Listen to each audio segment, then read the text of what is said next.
tersangka hari ini ada di Polda Metro Jaya. Sebelum itu saya mohon maaf, kami tadi saat rilis lupa mengucapkan terima kasih pada jajaran Pak Izin, pada teman-teman dari LPSK juga yang selama ini sudah berkolaborasi dan mendukung kami dalam proses pelaksanaan penyidikan yang kami lakukan. Terima kasih. Mudah-mudahan ke depan kolaborasi ini terus meningkat dan menjadi satu energi positif bagi para penyidik kami di lapangan, Pak. Terima kasih, Pak. Kami sampaikan rekan-rekan sekalian, tadi dipertanyakan ada salah satu tersangka dugaan pencemaran nama baik yang sedang kami tangani. Memang betul, salah satu tersangka RHS bersama dengan pengacaranya, dengan lawyernya, hari ini datang ke kami mempertanyakan perkembangan surat yang pernah diajukan oleh yang bersangkutan. Jadi yang beberapa hari yang lalu atau seminggu yang lalu yang bersangkutan saudara RHS ini bersama dengan pengacaranya menyampaikan permohonan fasilitasi restoratif justice kepada penyidik. Dan kami sebagai fasilitator penyidik sudah melakukan upaya dan sedang melakukan upaya untuk memfasilitasi permohonan yang disampaikan oleh tersangka RHS. Dan hari ini saudara RHS bersama dengan lawyernya datang ke kami untuk menanyakan perkembangan permohonan restoratif justice yang diajukan oleh saudara RHS dengan kesadarannya. Kalau rekan-rekan ingin mempertanyakan lebih jelas atau lebih luas, ya kami persilakan kepada yang untuk mempertanyakan kepada yang bersangkutan langsung, ya. Karena masih ada di Polda Metro. Saya kira itu ya. Udah? Semua siap. Biasanya terpotong-potong soalnya, jadi kita mumpung kita berdua hari ini. Udah ya? Iya, Bang. Oke, rekan-rekan sekalian, selamat sore ya. Udah jam 3. Jadi kami ada di Polda ini hari ini, tentu pasti ada urusan. Ya, ada urusan apa? Tentu berkaitan dengan proses hukum atau proses penyidikan yang ada di Polda Metro Jaya yang menyangkut RRT, Royal Sementan Tiba. Untuk apa? Tentu adalah kita pengen kepastian tentang posisi perkara kita di mana. Ada kabar bahwa ada P19, apakah sudah kembali ke kejaksaan lagi? Itu hal yang kami pertanyakan atau kami konfirmasi. Jadi intinya ada 4 ya, ada 4 hal. Satu, memang sampai sekarang kewajiban klien kami ini, Rismon, dan Timah itu masih wajib lapor. Ini sampai kapan wajib lapornya kita juga tidak tahu. Nah, untuk itulah kita tahu kepastian. Kenapa? Karena ini mau menjelang Lebaran, tinggal 2 minggu lagi kalau nggak salah ya.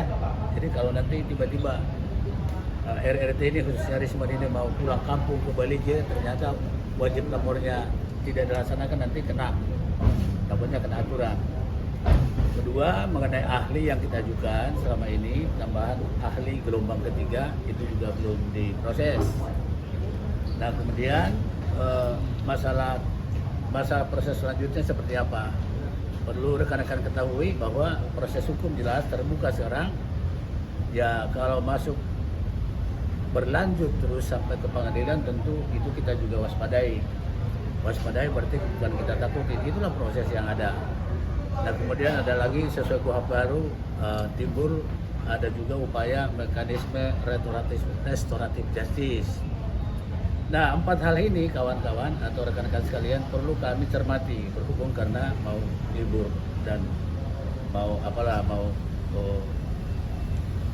kegiatan kita bisa cuti massal, Lebaran dan sebagainya gitu. Jadi dari sekarang kita perlu tahu posisi, jangan sampai nanti kita ternyata melanggar aturan yang ada. Jadi kembali saya katakan tujuan kami ke sini adalah satu, wajib lapor, itu wajib dilakukan oleh rekan respon, dan untuk wajib lapor ini sangat tertib ya. Jadi tidak ada kosongnya, jadi tidak ada madolnya kalau bahasa SD dulu. Kedua, tentang ahli atau saksi yang kita ajukan seperti apa. Kemudian yang keempat adalah proses selanjutnya seperti apa. Dan kita terus terang aja, saya kuasa hukum dari respon hasil wawancara Chanipar ini tidak tahu persis seperti apa itu bentuknya. Kemudian apakah ada restoratif justice untuk itu? Nah itu pun kita sikapi semua. Yang mana yang paling menguntungkan? Kalau saya dari segi kuasa hukum dari respon hasil wawancara Chanipar ini, yang mana itu yang paling menguntungkan, yang mana itu paling mempersingkat, yang mana itu lebih mempermudah proses ini agar tidak berlarut-larut. Jangan lupa, laporan Pak Joko Widodo itu 30 April. Sekarang sudah tanggal berapa hari ini? Tanggal 11 ya, saya ingat tanggal 11 Maret. Tinggal berapa hari lagi itu genap 1 tahun. Artinya satu lebaran sudah mau dilewati. Nah, oleh sebab itu kami bolak-balik ke Polda ini untuk kepastian itu. Jadi untuk kepastian dari status hukum dari Rismon, Roy dan Tiba. Kalaupun yang berdua tidak hadir hari ini, karena tetap tergabung dalam RRT ya. Jadi kalau kami bicara RRT ya, khususnya yang ada hari ini adalah Rismon hasil wawancara Chanipar. Mungkin rekan yang dua, mungkin ada acara yang lain. Tapi artinya kami tetap berbicara atas nama RRT.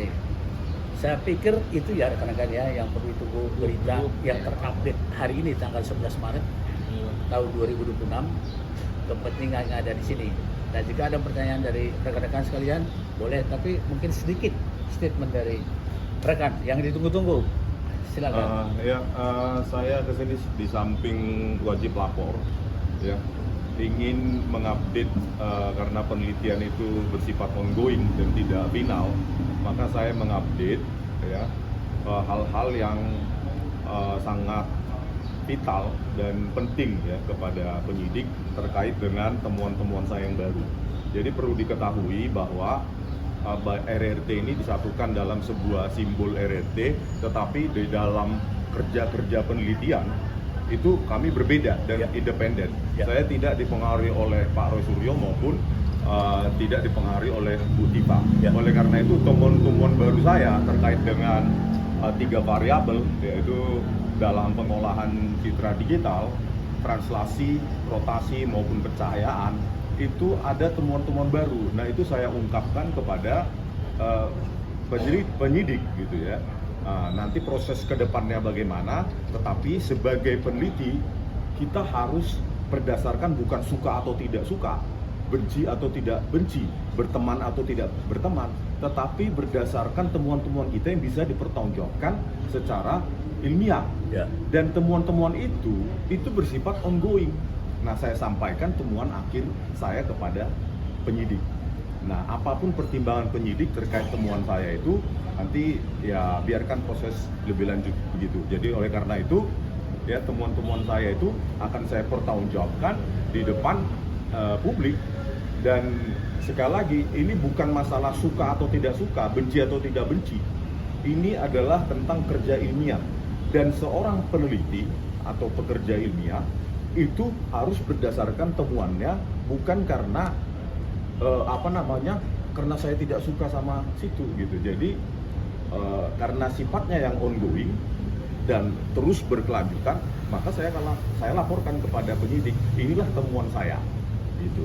Nah, temuan saya bisa jadi berkebalikan dengan simpulan-simpulan yang saya sebut dalam Jokowi White Paper gitu, Pak. Itu boleh review nggak, Bang? Itu apa sih temuan barunya? Ya nanti akan saya sampaikan kepada penyidik, tetapi kan yang paling penting saya sampaikan dulu bahwa kerja ilmiah saya Dinamis. dengan metodologi yang sama yang saya tuliskan di dalam Jokowi White Paper itu, tetapi dengan memasukkan variabel tadi itu, 3 variabel tadi itu, translasi, rotasi, dan pencahayaan, ternyata menghasilkan hasil yang berbeda. Nah, itu bisa saya pertanggungjawabkan karena memang metodologi yang sama juga saya gunakan di dalam buku Jokowi White Paper. Meskipun ya ada treatment, ada perlakuan, ada variabel yang menyimpulkan yang berbeda, begitu. Pak, berarti hari ini udah mengajukan tadi udah mengajukan restoratif justice itu. Itu masih apa ya, masih jauh dari pengacara saya mungkin yang bisa menjawab. Tetapi kan begini, saya sebagai peneliti itu menyampaikan apa adanya, terlepas dari sorak-sorai dukungan atau hinaan, tetapi kita harus bekerja berdasarkan objektivitas penelitian, dan itu harus bisa dipertanggungjawabkan, bukan secara verbal dinarasikan tanpa pertanggungjawaban ilmiah. Ini yang kita edukasi publik gitu loh, bahwa ya penelitian itu ya seperti itu ya, saya sampaikan kepada penyidik. Peluang tentang RJ atau proses yang lain mungkin dijawab oleh Baik, Bang tadi Jahmada pertanyaan, Girsa. tolong dipertegas lagi Karena pertanyaan. tadi kan Polda Metro Jaya juga sudah menyampaikan bahwa salah satu tersangka yaitu Bang Desmond mengajukan restoratif justice. Ya, jadi saya mau klarifikasi ya. Tadi saya katakan di KUHP baru kita khususnya, kalau ada pertanyaannya langsung to the point ke mekanisme restoratif justice itu terbuka. Tapi selain itu juga secara on track hukum P19 kemudian kembali dan selanjutnya pelimpahan ke persidangan juga terbuka.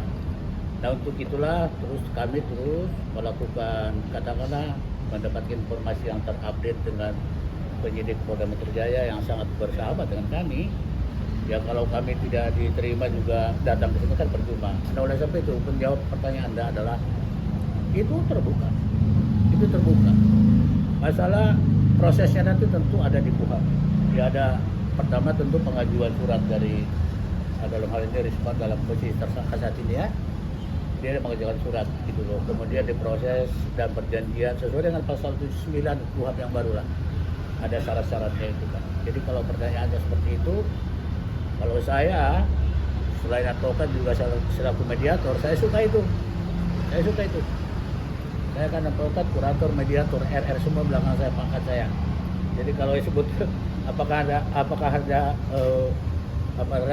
restoratif justice atau perdamaian lah bahasa lamanya ya, terbuka bang. Jadi 4 poin tadi terbuka. Ya 2 lah ya maksudnya ya. Proses lanjut ke pengadilan terbuka juga. Proses restoratif justice terbuka juga. Menurut saya posisinya sekarang menjawab 50-50. Untuk itulah kami perlu lagi mendapat informasi dari penyidik. Tentu penyidik yang paling tahu. Ya penyidik dalam hal ini sesuai KUHP baru juga harus aktif. Nggak boleh lagi seperti KUHP lama. Begitu kita bicara perdamaian atau restoratif justice, biasanya kalau KUHP lama itu biasanya mereka kami nggak mau tahu gitu. Kalau KUHP yang baru, kawan-kawan itu sangat menganut dan sangat diwarnai oleh adanya restoratif justice. Untuk itu kami ingin tahu kemana arahnya. Jadi